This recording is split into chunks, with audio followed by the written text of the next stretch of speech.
Bonjour. Quelle est la radio la plus écoutée de France? Europe 1 ou RTL? À votre avis? Il suffit de lire la presse et de regarder les sondages, mais je dis pas ça moi avec plaisir. Ça me fait pas plaisir de dire que ça me fait plaisir de dire qu'Europe 1 est la radio la plus écoutée de France. Ça me fait pas plaisir forcément de faire du mal à Europe 1 parce que c'est une station d'abord où il y a des tas de gens que j'aime bien. C'était la station de toute mon adolescence et voilà, donc je leur souhaite que du bien et que du meilleur en fait. En fait, en 68, j'étais à Ibiza, j'y travaillais, et j'étais en vacances avec Jean-Bernard Hébé et François Jouffin. Voilà, et j'avais rencontré Michel Lancelot avant. Voilà, moi aussi. J'ai travaillé avec Lancelot il y a fort longtemps. J'étais étudiant en droit et je répondais au téléphone pour les campus spéciaux, vous voyez, donc... Vous avez en tête le numéro d'immatriculation de la voiture de Lucien Maurice, la 404 certainement pas, non. 1647, monsieur. Ben oui, peut-être, mais ça... non. Si, je vous assure. Oui. Et c'est avec Campus que vous démarrez, donc? Non, pas du tout, c'était le hasard.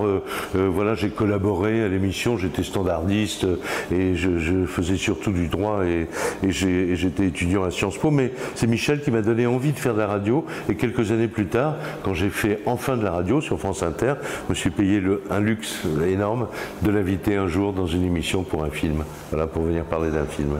France Inter, c'était Lorsque l'enfant paraît avec Françoise Dolto. Oui, notamment, bien sûr.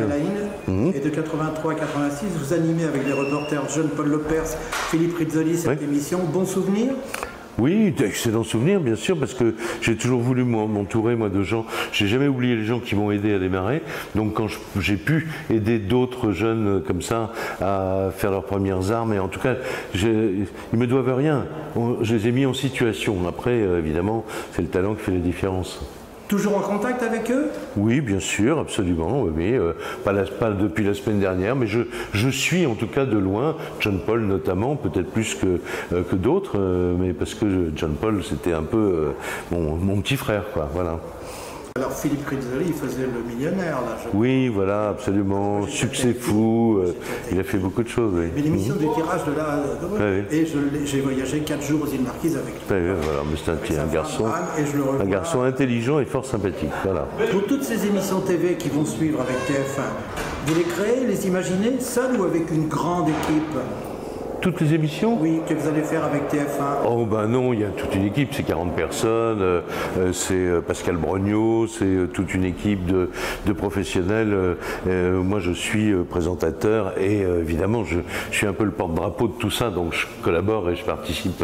Et on ne me fait pas dire ce que j'ai pas envie de dire évidemment, mais c'est un travail d'équipe, hein, bien sûr.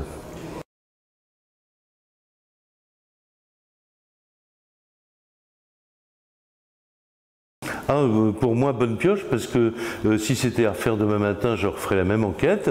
Il se trouve qu'on n'a pas abouti. Moi, j'ai fait une enquête comme ça sur Saint-Exupéry quelques années après, et on a trouvé le pilote qui avait causé la mort de Saint-Ex, donc avec les mêmes principes d'enquête journalistique. Donc voilà, donc l'histoire de l'autopsie de l'extraterrestre, je n'ai pas pu mais en tout cas, j'ai jamais dit que les extraterrestres existaient, et j'ai jamais dit que c'était vrai. J'ai posé des questions, mais il se trouve que je n'ai pas répondu à toutes les questions que j'ai posées ce jour-là.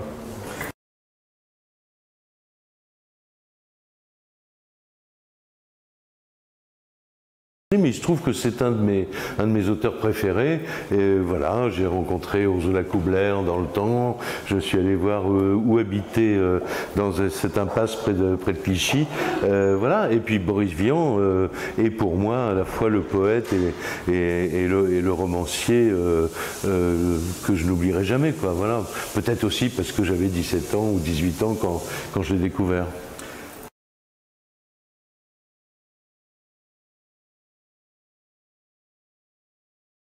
Oui, et Café Crime, c'était un poème de Prévert, dans un poème de Jacques Prévert, qui s'appelle La Grasse matinée. Voilà. Café crème arrosé rhum, café crime arrosé sang. C'est là que j'avais pêché le titre de l'émission.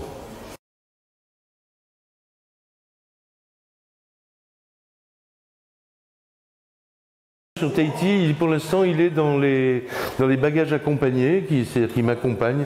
J'arrive pas à le terminer. Il y en a d'autres qui ont pris le dessus, mais un jour ou l'autre, évidemment, j'y reviendrai.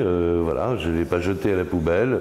Voilà, et puis que ça me donnera peut-être l'occasion d'aller réactualiser mes souvenirs en faisant un nouveau voyage là-bas. Mais pour le terminer justement, vous pourriez y aller puisque pratiquer ce que vous aimez bien. C'est bien ce que la je dis. plongée sous-marine. Voilà, exactement, absolument. Je vous remercie. C'est moi qui vous remercie.